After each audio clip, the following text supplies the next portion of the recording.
You know that feeling, right? That constant hum of needing to get a nod of approval.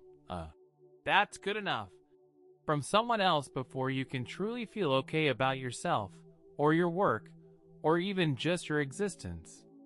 It's that urge to tailor your opinions, to soften your edges, to shape your entire being to fit into what you think others want to see. And listen, I know this isn't because you're weak or insecure or just don't have enough self-confidence. It's actually because you've been subtly, consistently conditioned to believe that external affirmation is the ultimate currency for your worth, your safety, and your sense of belonging. The world, in so many ways, teaches us to be an outdoor ambulant, a walking billboard for other people's expectations. But what if this deep-seated pattern isn't just draining you dry, but actively preventing you from ever earning the real respect you truly crave? And look, I'm not here to sugarcoat things or give you some feel-good motivational speech. That's not my style. This isn't about quick fixes or a magic formula. What I want to share with you today is a deeper understanding of how this approval-seeking mechanism actually works inside you, and how it keeps you stuck. We're going to dig into the fundamental internal narratives that unconsciously drive this behavior, and how you can consciously rewrite them. By the end of this video, you'll have a clearer path, not to get respect, but to become the kind of person who naturally commands it. This is about building an authentic foundation that no one can copy, and no external opinion can shake. Are you ready to really understand this? Let's start with the absolute foundation. Personal development, real transformation, it's all about your perception of the world. More specifically, it's about your internal narratives, the stories you tell yourself, about others, and about how the world works. These internal explanations, they determine 100% of your actions, whether you realize it or not. Think about it. Every decision you make, every word you speak, every path you choose or don't choose is filtered through these deeply ingrained stories. If your core narrative is, "I need others to approve of me to be worthy," then your actions will naturally gravitate towards people-pleasing, towards dimming your light, towards constantly seeking that external nod. I've been there so many times. I remember years ago, I had this incredible idea for a project that felt so aligned with who I was, but it was unconventional. Instead of just diving in, I spent weeks, maybe months, subtly floating the idea to friends, family, even colleagues who had nothing to do with it. Why? Because my internal narrative at the time was screaming, if they don't get it, or worse, if they don't approve, then it must not be a good idea. I must not be a good idea. I wasn't looking for constructive feedback. I was looking for validation that my existence and my ideas were acceptable. That story was so loud in my head, it paralyzed me.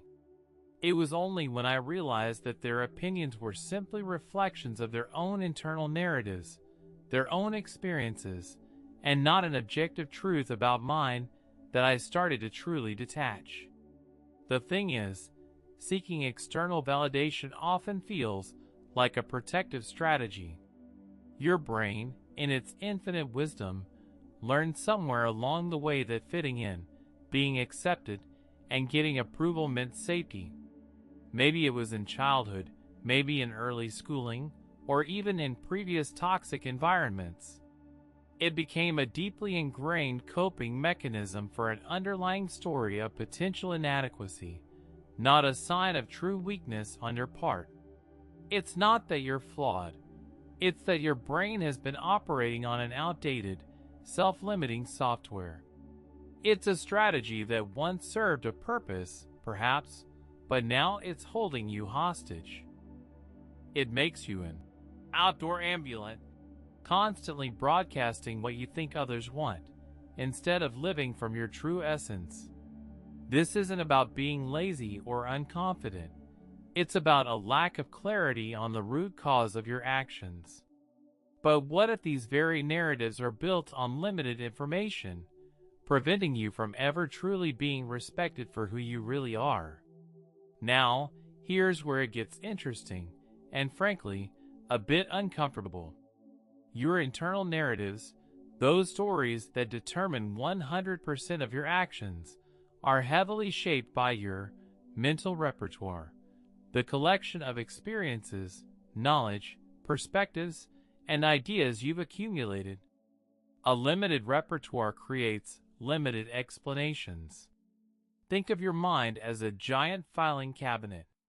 If all the files inside are similar, filled with stories of seeking approval, conforming, or playing it safe, then when a new challenge arises, your brain will instinctively pull out the same old solutions, the same old self-talk. It's like trying to build a complex structure with only a hammer. You're missing the other tools, the other perspectives, the other ways of seeing and doing things. I used to be stuck in this exact loop. For years, my mental repertoire was quite narrow, primarily focused on what was expected of me. My career, my relationships, even my hobbies were largely dictated by what I perceived as acceptable or desirable in my immediate circle. I didn't read widely outside my field, I didn't seek out diverse voices, and I certainly didn't challenge the conventional wisdom around me. When I tried to break free, my internal narratives would hit a wall. Who am I to do something different? I don't have the experience. No one in my family does that. These weren't objective truths. They were simply the only explanations my limited repertoire allowed me to construct. It was like being in a small village and thinking the entire world looked exactly like it because that's all I had ever seen. The solution wasn't to force myself to feel different. It was to deliberately expand my mental landscape. I started consuming wildly diverse content, from ancient philosophy to neuroscience, from business strategy to obscure art. I began having conversations with people from vastly different backgrounds. I built my salad of fruit, consciously diversifying the inputs into my mental archive. This new input gave me new reference points, new explanations, and new possibilities. This also ties into the crucial principle of you become good versus you are born good. If you only decide and act based on who you already are, based on your current repertoire and past experiences, you're essentially trapping yourself. True progress comes from making decisions based on who you are becoming, even if your current self doesn't have all the answers or the perceived right experience. That means acting before you feel ready, before you have all the pieces, because the very act of trying expands your repertoire and crafts new, empowering narratives. It's about being a creator of your future self, not just a replicator of your past. Don't let your current limitations define your potential. But how do you actually build this new repertoire and use it to craft narratives that propel you forward, not hold you back? So, if our internal narratives are shaping everything, and our repertoire is shaping those narratives, then the ultimate power lies in constructing good explanations, mental explanations that provide clarity of action instead of paralysis. The difference between, I wasn't born for this, and I haven't gained enough experience yet, might seem subtle, but it's a chasm in terms of what it unlocks in your life. One is a dead end, the other is an open road to growth. I used to tell myself, I'm not good at speaking in front of people. This was a deeply ingrained explanation that prevented me from taking any opportunities to speak, to share my ideas publicly. Every time a chance came up, that narrative would flash. You'll just freeze. You will sound stupid. You're not a natural speaker. My repertoire at the time only contained evidence supporting the explanation because I never challenged it. But then, I stumbled upon this idea of good explanations. Instead of, I'm not good at speaking, I started consciously reframing it to, I haven't developed the skill of public speaking yet. The change, just adding that one word, yet, was revolutionary. It shifted the narrative from a fixed identity to a skill that could be acquired. It wasn't about being born a certain way. It was about becoming that way through intentional effort. Here's a practical method you can use to start building these empowering explanations. 1. Identify the paralyzing narrative asterisk. What's the internal story that consistently holds you back or makes you seek approval? Write it down precisely as it sounds in your head. E.g., I can't start my own thing because I don't have enough connections. 2. Question its foundation asterisk. Is this 100% true? Is there any alternative perspective? What evidence exists against this narrative, however small? E.g., do I really need a specific number of connections to start? What if I could build them as I go? 3. Refrain to focus on action/learning asterisk. How can you change this explanation to focus on a skill you can develop, an action you can take, or knowledge you can acquire? E.g., instead of, I don't have enough connections, try, I can learn how to build connections strategically or find alternative ways to launch my project. 4. Act, even imperfectly asterisk. The real magic happens when you act based on this new narrative. It doesn't have to be perfect. Take one small step. The action itself will generate new evidence, which then reinforces your new, empowering explanation, creating a virtuous cycle. I know some of you might be thinking, but this feels fake. I'm just changing my words, not how I actually feel. And you're right, at first, it can feel like that. But remember, feelings often follow action and perception, not always lead it. You're not lying to yourself. You're choosing a narrative that serves your growth over one that serves your stagnation. You're giving your brain a new, healthier instruction manual. The repetition of this process, the consistent tiny actions based on these new explanations, that's what slowly, but surely, rewires your internal landscape. That's how you shift from being a spectator in your own life to being the architect of your destiny. So, if your internal narratives are this powerful, how do you synthesize all this into an authentic self that commands respect without ever having to ask for it? So let's bring this full circle back to that initial gnawing feeling of seeking approval. Remember how we started, observing the constant need for external validation, that craving for others to deem you good enough. The truth is, that whole pattern, while exhausting, isn't a sign of weakness. It's a deeply ingrained response shaped by the internal narratives you've been telling yourself, often unconsciously. These narratives, in turn, are products of your mental repertoire, the files you've accumulated throughout your life. If your repertoire is limited or filled with outdated information, then your internal explanations for why things are the way they are and why you act the way you do will also be limited. The journey isn't about eradicating the desire for approval entirely. It's about shifting its source. It's about moving from an outdoor ambulant, constantly seeking validation from every passerby, to becoming your own perfume store. When you're a perfume store, you don't chase people down the street to ask them to smell your product. You simply exist, emanate your unique essence, and those who resonate with it will naturally be drawn to you.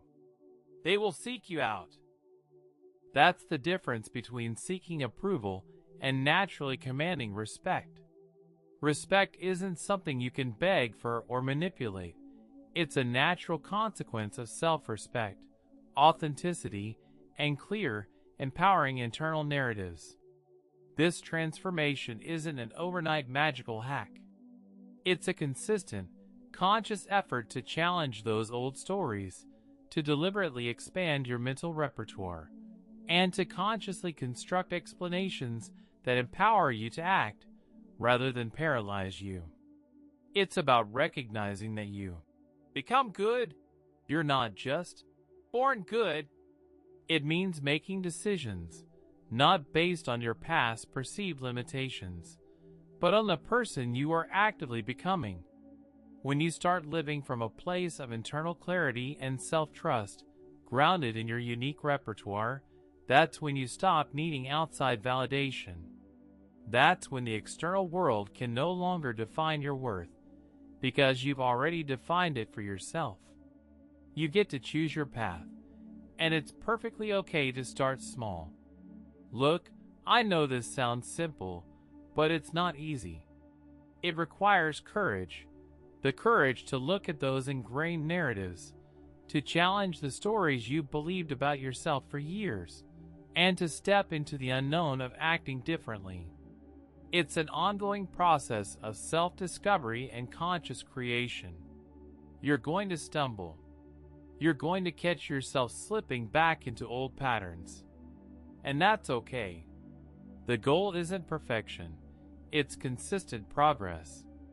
It's about recognizing the pattern, forgiving yourself, and consciously choosing to reframe and re-engage with your own internal power. Think about the profound freedom that comes with no longer being dictated by the fluctuating opinions of others. Imagine the energy you'll reclaim when you're not constantly performing for external validation.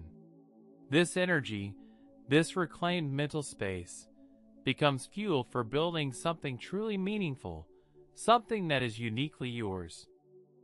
This isn't just about feeling better.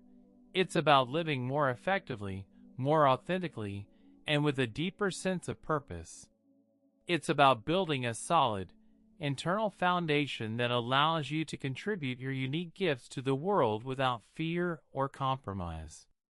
I'm not saying that external feedback becomes irrelevant, or that you should dismiss everyone's opinion. Not at all. It's about being grounded enough in your own truth, in your own clear narratives, that external input becomes useful information you can choose to integrate, rather than a definitive judgment of your worth. It's about being your own anchor, so that the waves of external opinion don't toss you around endlessly. You are capable of so much more than you realize when you stop letting outdated stories and the need for external approval dictate your path. If any of this resonated with you, if you felt that deep ping of recognition in your gut, then I want you to do one powerful thing. This isn't about getting likes or boosting algorithms. It's about making a commitment to yourself. Share in the comments below one limiting internal narrative you are ready to challenge and reframe this week. Write it down. That simple act of public declaration, even in this small community, makes it real, solidifying your intention. This isn't just about watching a video. It's about initiating real change. And if you're serious about this journey of authentic transformation, not just superficial motivation, then consider subscribing to this channel. This is a space for people who crave clarity, who are willing to do the hard work of self-discovery, and who want to build a life based on real foundations. Join our tribe of conscious creators who are choosing authenticity over approval. And if you know someone who needs to hear this exact message right now, someone who's tired of being in outdoor ambulant for others' opinions, please share this video with them. Let's create a ripple effect of genuine self-respect, leading to the kind of respect that truly matters, starting with ourselves.